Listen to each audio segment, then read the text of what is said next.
well, if I invested in producers for 18 years, what are the characteristics of producing mines that I can superimpose on an early stage exploration story? It doesn't have all the answers yet, hasn't been figured everything out yet, but what are the characteristics of winning mines that I can superimpose on a junior to increase the odds of my success? And the joke I used at the presentation we were both a part of was that my sister's a doctor. So the failure rate in junior mining, if you just take a dartboard and take 1,000 junior mining companies on the TSX-V, maybe 2, 3, 4, or 5 will actually go all the way to be a mine. Like 99% of them are never going to be a mine. That to me is a failure if I'm trying to invest to find mines. So my sister's a doctor. If she kills 8 out of 10 of her patients, she'll be out of business really, really fast. In my line of work now, investing in early stage junior mining companies, if I get 2 out of 10 right, if I find 2 out of 10 of my stocks that actually go from a 30 million market cap to a producing asset, I'm going to be really, really happy with my returns and be, a rock star in terms of success in this business. So Michael, real quick, before I ask my first question, tell us a little bit about yourself, if you will. Long story or short story, I discovered the stock market at 10 years old. So I was 10 years old. I was in grade 4 at elementary school, and my teacher did a project outside the classroom on the stock market. I thought it was the coolest thing in the world. So as a kid, I loved 2 things. I loved hockey and baseball and the stock market. I remember I was following like Labatt, it was a beer company, Molson, but my dad drank beer, had an IBM computer, I was following IBM in the papers, went to McDonald's, followed McDonald's in the stock market, the old days when newspapers used to exist, and followed them closely. So I always had the stock market bug my entire life. Always, very thankfully, I knew what I wanted to do from a very young age and was very focused on that. I really feel kind of like you, Andy, got the same vibe from you when we met, that I've never worked a day in my life. Just absolutely love what I do. If you paid me $1 a day to do it, I'd do it anyway. Just so passionate about what I do in the markets and creating value and researching companies and building businesses. So that's a bit of the short story. And I guess in my 20s, just had a profound encounter with God in my 20s, and that really, really shaped my thinking about how I've been blessed to be really good at what I do, been blessed to love what I do, and I try to do good with the wealth I create through my talents for investing in mining. So that's kind of how the cross section of today's interview is going to be about both topics, I think. Right on. That's very cool. It's a cool story because I've always believed, Michael, that in order to be really good at something, you have to love it. And when you love something, you don't mind the grind. You don't mind the work. You don't mind the research. I like reading. I never liked to read boring nonfiction stuff, and I read it 3 hours a day, every day, and I enjoy it. I've never had a Monday morning that I woke up bummed out that I got to go to work. Maybe after the Super Bowl when I might have had 1 or 2 extra beers that I shouldn't have. But in general, it's a blessing. You're right, to be able to love what you do. And it comes across in the way that you present yourself. So let's dig right in with that before we ask Ryan some questions. People understand the concept of mining shares, but there are various forms of mining shares. There's majors, there's juniors, there's exploration, there is royalty. I know your expertise is more so on the junior mining sector. So first of all, what separates, and again, you gave an analogy, and I'm going to ask you to do it again about your sister that made me laugh. And I'll say that because in presenting this question, I say, what separates the rare winning junior mining company from the many that fail to create value? And if you would enlighten the audience and tell them that little joke about your sister, which instantly captured my attention, that'd be great. Sure. Let me take one step back and tell you how I got here. So I spent 25 years, ran out of school, 21 years old, spent 18 years as an institutional fund manager, ran about $1 billion professionally, one of the larger market neutral funds in Canada. I've always been a commodities guy since my teenage years, following the commodity sector. But for most of my professional career, Andy, up until like 8-9 years ago, I mainly invested in producing assets. So I invested in assets that were already producing gold, copper, silver, oil, whatever that may be. 2018, I had 3 beautiful girls. I was blessed with 2 other twin daughters. So I had 5 girls under 8 years old staring me in the eyes. And I was forced to make a big life decision, basically walk away from the career that I loved forever since I was 10 years old. To be at home with the family. If I was going to fail at one thing, I didn't want to fail at being a good father and a good husband to my wife. And so I stepped away from a career that I loved because I was in the commodity space, started buying gold stocks aggressively in 2015 when gold was $1,100 an ounce and everybody hated it. Pet rock, it was a relic, it was no longer relevant. I was buying those stocks professionally for my institutional class customers at the time, but producing assets. In 2018, I was really bullish on gold, and I thought gold was going to keep going higher. It was like 1350 at the time. I was at home, walked away from my professional job, and said, okay, I think gold's going up a lot. How can I make the maximum leverage to this gold price call? You can buy physical gold, which you do really well, Andy, and you go appreciate with the gold price. You can buy producers and appreciate with the gold price. But the micro cap, early stage exploration kind of resource stories, if you believe gold's going to go up a lot, in theory, that's where you have the maximum leverage. And if you're right about your gold call, that's how you can make maximum profits. Start looking in the sector. I had not done that professionally. My old clients would not want to touch a $30 million venture exchange microcap mining stock. That's not what they were looking for. But I said, if I'm going to do this, I'm going to do this with the same professional lens that invested money for 18 years professionally, with a mindset of doing due diligence, doing things the right way. And so what I essentially did, Andy, said, well, if I invested in producers for 18 years, what are the characteristics of producing mines that I can superimpose on an early stage exploration story? It doesn't have all the answers yet, hasn't been figured everything out yet, but what are the characteristics of winning mines that I can superimpose on a junior to increase the odds of my success? And the joke I used at the presentation we were both a part of was that my sister's a doctor. So the failure rate in junior mining, if you just take a dartboard and take 1,000 junior mining companies on the TSX-V, maybe 2, 3, 4, or 5 will actually go all the way to be a mine. Like 99% of them are never going to be a mine. That to me is a failure if I'm trying to invest to find mines. So my sister's a doctor. If she kills 8 out of 10 of her patients, she'll be out of business really, really fast. In my line of work now, investing in early stage junior mining companies, if I get 2 out of 10 right, if I find 2 out of 10 of my stocks that actually go from a 30 million market cap to a producing asset, I'm going to be really, really happy with my returns and be, a rock star in terms of success in this business. So I'm not as smart as my sister. I picked a job where I can be wrong 8 times out of 10 and still be really good at what I do. But that's, tongue in cheek, sort of what I'm trying to do is raise the batting average by putting criteria around junior mining companies. Say if there's anything that can prevent it from becoming a mine, don't invest. You play tennis, don't hit the ball in the net, keep the ball in play so you don't make any unforced errors. It's the same thing in junior investing, but you have to be very rigorous and very disciplined, because most people in this space think it's gambling or going to the casino. They're speculating, they're chasing returns, they're trying to hit a home run, but they're not attacking it with a systematic view of, does this actually have a shot to go all the way? And that's the approach I've taken in junior mining and been deploying that capital for the last kind of 8-9 years. Yeah, so the Mendoza line, which is a 200 batting average in baseball, is actually Hall of Fame in the junior mining sector. So what does separate the rare junior miner company that does become a producer from the many that ever fail to create value or even come close to producing? Yeah, I mean, there's a long list there. And I mentioned to people when I talk to them, like all my criteria that I've identified to invest in successful juniors are all based on mistakes I've made in the past. I am a big believer on it. You become a good investor by making mistakes. And losing money in the market is not a bad thing as long as you learn from that mistake and don't repeat it again. So for me, it's a combination, Andy, of geology.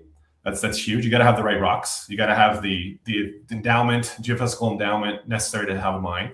You got to have the right people behind the operation. So the right scientists and geophysics and geologists and business people as well. We can dive into that. And then you got to have the right capital table and financing structure for the company, because these companies obviously do not generate cash flow for many, many years. So you got to finance it properly. Happy to dive into details on all 3 of those things, but you need the rocks. You need grade. Grade is your margin, right? So how profitable the mine will be once in production. Scale would be how much volume of rock or gold do you have? Do you have enough cash flow over long enough period of time to pay back the capital that you need? Infrastructure.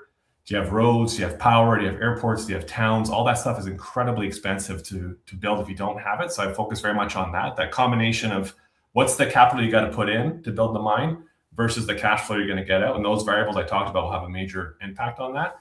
On the softer side, you need the right management team. And I'm a big believer in management that has skin in the game. So if you're at a small company, you want to be involved in situations where management owns 10, 20, 30, 40%. When I get involved in a company, Andy, my minimum ownership stake is 5%. I'm trying to get to 20 or more. And so I'm up all night thinking about how to make these companies better. I'm not trying to protect shareholders from dilution, protect shareholders from bad actors that come into business and can hurt them over a long time. So direct ownership, skin in the game is also extremely important for shareholders and making sure that they have a good outcome as well. Yeah, that makes a lot of sense to me. And what you just said, the last point, I mean, I think you're somewhat known for actively supporting management teams rather than investing passively, which is an interesting nuance. Yeah. Why is that approach so important to you? So again, my institutional career for 18 years, when I was investing in bigger companies, typically they have pretty responsible boards, professional management. They need less oversight. So for the first 18 years of my career, Andy, I would call myself a passive investor. And because I ran a diversified portfolio of relatively liquid stock market companies, if I got frustrated with management or didn't like the strategy, I could just sell the shares and move on. When I first started investing in junior mining, I was assuming I was going to adopt that passive approach. So I cut a few pretty big checks for my first couple of investments in the space. And I quickly realized if I stayed passive, I was likely to lose a lot of my money or all my money in these companies. And not because they were being poorly run on purpose, but oftentimes they were lacking that financial capital markets, business building nature of the business. Most junior mining companies, Andy, are run by geologists. They're really good at what they do, but they may or may not have the business acumen to build a successful business. And so one of the most disappointing outcomes for shareholders in junior mining is you actually find a mine or you find an asset that can be a producing gold asset or copper asset in the future, and shareholders don't make any money. And the reason why they don't make any money is because the management made poor business decisions along the way that diluted shareholders or raised money at the wrong times, that ran out of capital at the wrong times, which meant that shareholders would not have a good outcome. So I brought that, not being a geologist, not being a rocks guy, but being a business person that understands mining, bringing that focus on building a business that actually makes money for shareholders, not just a business that is a science project or a passion play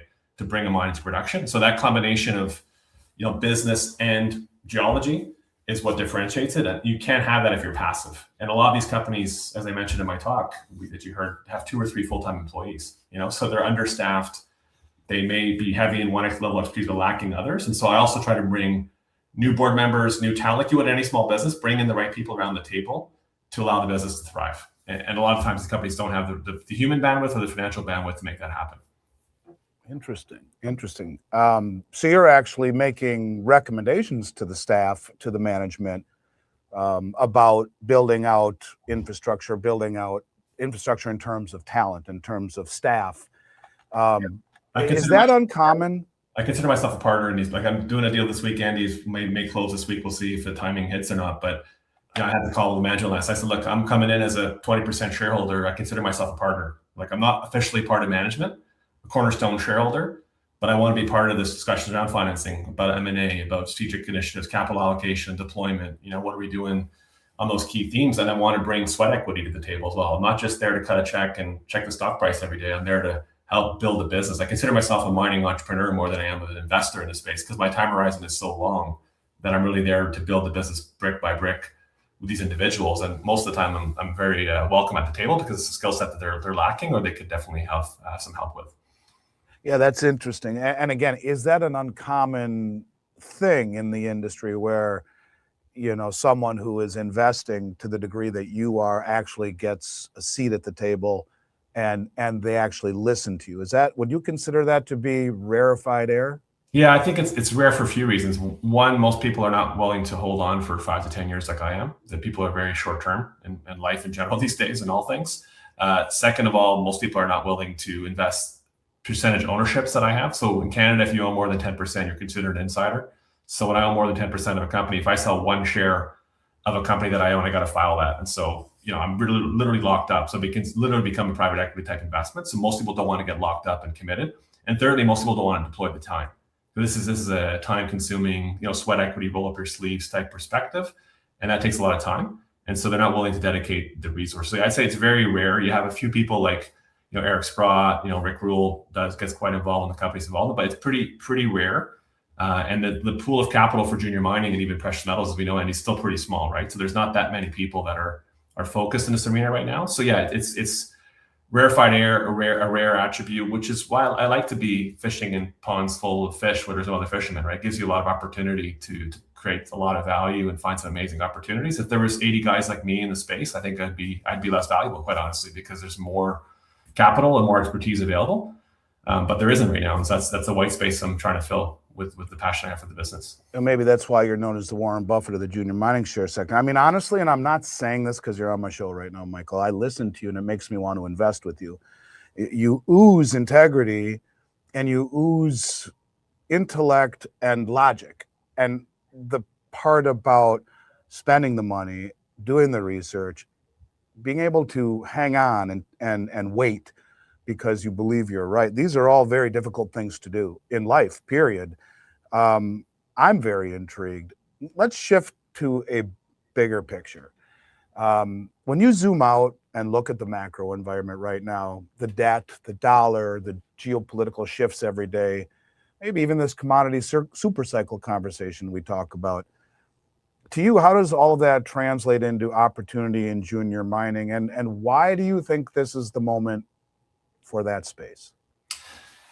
Great question. And I mean, Andy, I just want to throw some flowers back at you. I was so impressed. We shared a keynote presentation in Atlanta together, and I speak quite a bit publicly, and I rarely have any stage fright when I go up. But you were so passionate and so knowledgeable as the lead speaker at that conference.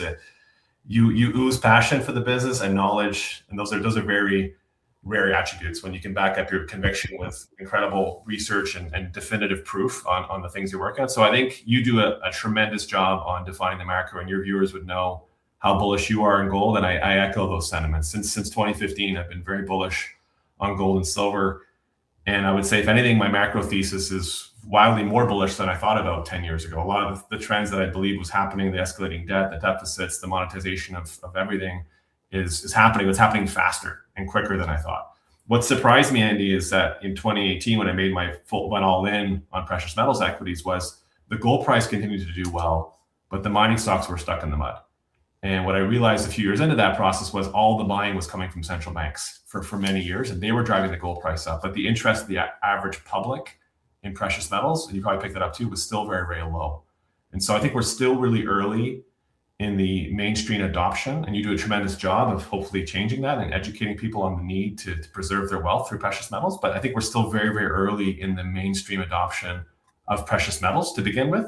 And so as a parallel, equities are a step down the risk curve, even more risky in terms of equities versus precious metals. So we're still very early in adoption and interest level in the space. And the last 10 years, the industry has been completely starved of capital. So there's been no money for exploration. There's been no money for the sector to grow and expand resources and build new mines. So not only are you talking about the physical demand quite a bit, Andy, you're seeing on the COMEX and the physical demand, but the supply side has been starved of capital. And you cannot wake up tomorrow and build a mine. So if you all of a sudden physical gold demand doubles overnight, we cannot produce more gold. It's going to take us 5 to 10 years of investment, of equity raising, of building, of engineering studies to bring new supply on. So the opportunity here is you're seeing the physical demand in your business. You articulated so well in terms of what's driving it and how it's likely to continue.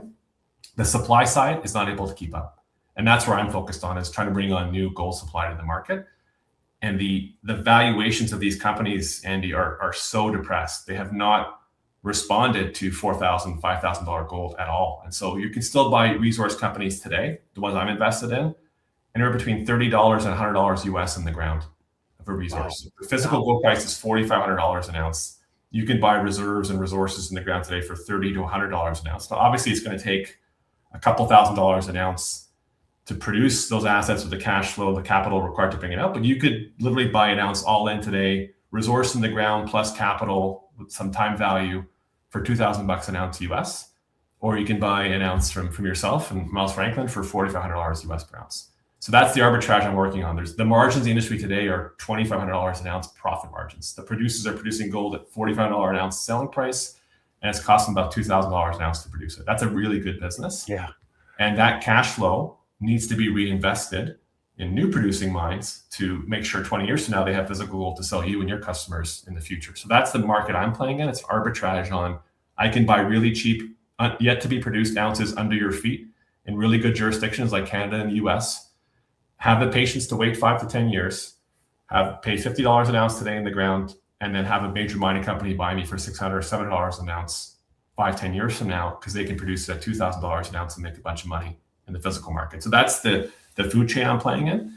And the big opportunity is, as precious metals go more and more mainstream, as the price of metal continues to go up, as the audience continues to broaden, more capital flows into the equity markets, those valuations will go up organically from $50 an ounce to $2, $3, $4, $5 an ounce over time, as the market tries to close the gap between what's it trading at today and what's it worth in a normally functioning market. And that's the sandbox I'm playing in. And I continue to write big checks. I still see tons of opportunity in the space.